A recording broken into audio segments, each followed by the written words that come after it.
पूरे 2026 में आने वाले जो भी क्वेश्चन रहेंगे सबको हम रिपीट करते हुए चलेंगे, ठीक है, जो 2026 में आपके बोर्ड के पेपर में आने वाले हैं। अगर इस क्वेश्चन को आपने नहीं पढ़ा तो याद रखिएगा आपके, ठीक है, 4 नंबर पक्का ही पक्का क्या होंगे, छूटेंगे।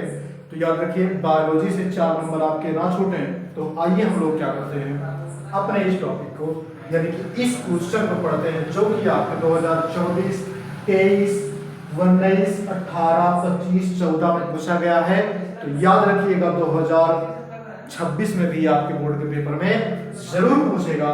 चलिए आइए हम लोग क्या देखते हैं, क्वेश्चन जो है आपका वो है अलैंगिक तथा लैंगिक जनन में अंतर।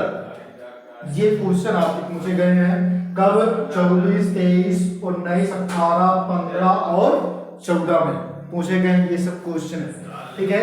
ये जो पहला क्वेश्चन ध्यान रखिएगा, कभी कभी पूछ लेगा कि अलैंगिक जनन तथा लैंगिक जनन में विभेद कीजिए या फिर अंतर बताइए, दोनों में से कोई भी चीज पूछ लेगा। अंतर के स्थान पर विभेद लिख देगा या फिर कह देगा, ठीक है, दोनों में तुलना कीजिए, तब भी आपको क्या लिखना है, 2 कॉलम में ही लिखना है। कितने कॉलम में लिखना है, 2 कॉलम में ही लिखना है, यानी कि 2 कॉलम बनाना है आपको। जैसे अलैंगिक जनन का, एक कॉलम अलैंगिक जनन का, दूसरा क्या होगा तुम्हारा लैंगिक जनन का। अलैंगिक जनन को बोलते हैं एसेक्सुअल रिप्रोडक्शन। अगर आपको इंग्लिश आती है तो इंग्लिश लिख दीजिएगा, नहीं आती है कोई बात नहीं है, ठीक है। उसके बाद है लैंगिक जनन को क्या बोलते हैं, सेक्सुअल रिप्रोडक्शन बोलते हैं। आंसर में आप इतना लिखेंगे, ध्यान रखिएगा अगर वो 4 नंबर का पूछता तो आप 6 पॉइंट या फिर 5 पॉइंट तक लिखेंगे। मैं आपको यहाँ पर 9 पॉइंट तक बताऊंगा, आपको जो अच्छा लगेगा उसको आप लिखेंगे। ये क्वेश्चन आएगा हमेशा, 100% याद रखिएगा, ये क्वेश्चन आपके 2026 में जरूर पूछा जाएगा, ठीक है। चलिए देखते हैं, सबसे पहले क्या होगा कि अलैंगिक जनन, यहाँ मैंने शॉर्ट चीजें लिखी हैं, ठीक है, मैं जो बोलूंगा वो लॉन्ग होगा, ठीक है, तो आप बढ़ा चढ़ा के लिख सकते हैं। चलिए देखते हैं अलैंगिक जनन की अगर हम बात करें तो इसमें मैंने लिखा, इसमें एक ही जनक की आवश्यकता होती है, यानी एक जनक की बात किया तो जनक का मतलब क्या होता है, यहाँ माता और पिता से तात्पर्य होता है। किससे, माता और पिता से तात्पर्य होता है। तो ध्यान रखिएगा मेरे स्कूलों, अलैंगिक जनन में केवल एक ही जनक की आवश्यकता होती है, मतलब एक ही पैतृक की आवश्यकता होती है जो क्या काम करते हैं, ठीक है। यानी आप लिखेंगे क्या, पहला जो अंतर होगा इनमें, ठीक है, यानी कि लिखेंगे इसमें, ठीक है, एक ही जनक से, इसमें एक ही जनक से, ठीक है, संतान की उत्पत्ति होती है। मतलब एक ही जनक होंगे, एक ही जनक से क्या होंगे, संतान की उत्पत्ति होती है, मतलब एक ही जनक की आवश्यकता होती है। और इसमें 2 जनक की आवश्यकता होती है। कितने जनक की, 2 जनक की आवश्यकता होती है, यानी कि लैंगिक जनन में 2 जनक की आवश्यकता होती है। 2 जनक कौन कौन से होंगे, तो नर होगा और कौन होगा, मादा होगा। ब्रैकेट में आप देख सकते हैं, यानी कि माता पिता होंगे, नर और मादा 2 जनक होंगे, जिससे क्या होंगे, एक नए संतान की उत्पत्ति होगी। ये रहा पहला पॉइंट। दूसरे पॉइंट की अगर हम बात करें तो ये होता है कि अलैंगिक जनन में, अलैंगिक जनन में आसूत्री या फिर समसूत्री विभाजन होता है। क्या होता है, आसूत्री या फिर समसूत्री विभाजन होता है किसमें, अलैंगिक जनन में। और लैंगिक जनन में अर्धसूत्री विभाजन होता है। क्या होता है, अर्धसूत्री विभाजन होता है। ध्यान रखिएगा, आसूत्री या समसूत्री दोनों एक ही चीजें हैं।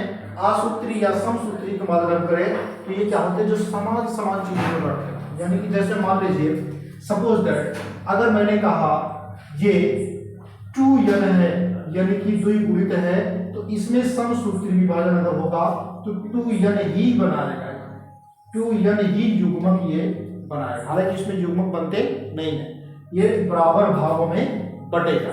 इतनी बातें समझ में आई। अब देखिए, अब यहां पे समझते हैं आगे चीजें, ठीक है। जो ये हो गया, उसके बाद समसूत्री विभाजन के बाद ये जो है आगुणित चीजें नहीं बनती है, यानी कि इसमें जो युग्मनज बनता है वो आगुणित नहीं होता, जो युग्मक होता है वो आगुणित नहीं होता है। ध्यान रखिएगा, युग्मनज और युग्मक की अगर हम बात करें, समझो, छोड़ देते हैं अभी। आसूत्री विभाजन और समसूत्री विभाजन होता है अलैंगिक जनन में। और लैंगिक जनन में अर्धसूत्री विभाजन होता है। अर्धसूत्री विभाजन के बाद क्या होता है, इसमें युग्मक का निर्माण होता है।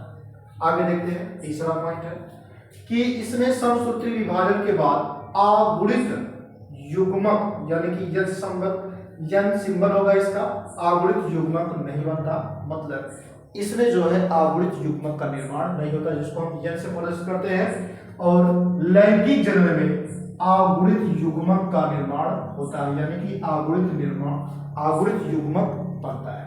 आगे देखते हैं, अलैंगिक जनन में युग्मनज नहीं बनता। ध्यान रखिएगा, जब इसमें युग्मक ही नहीं बनेगा तो इसमें युग्मनज भी नहीं बनेगा।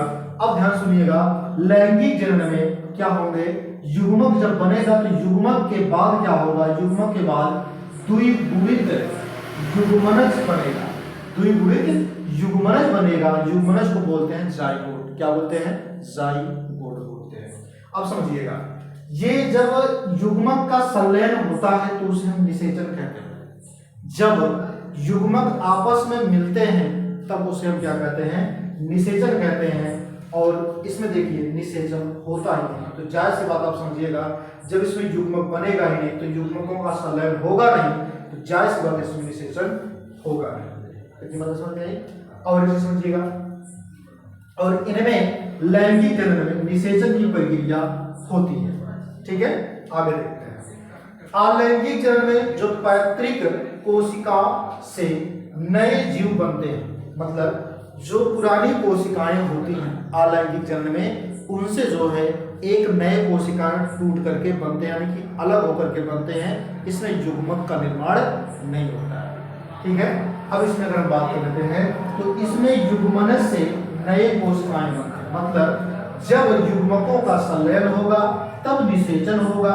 निषेचन के बाद क्या बनेगा, युग्मनज बनेगा।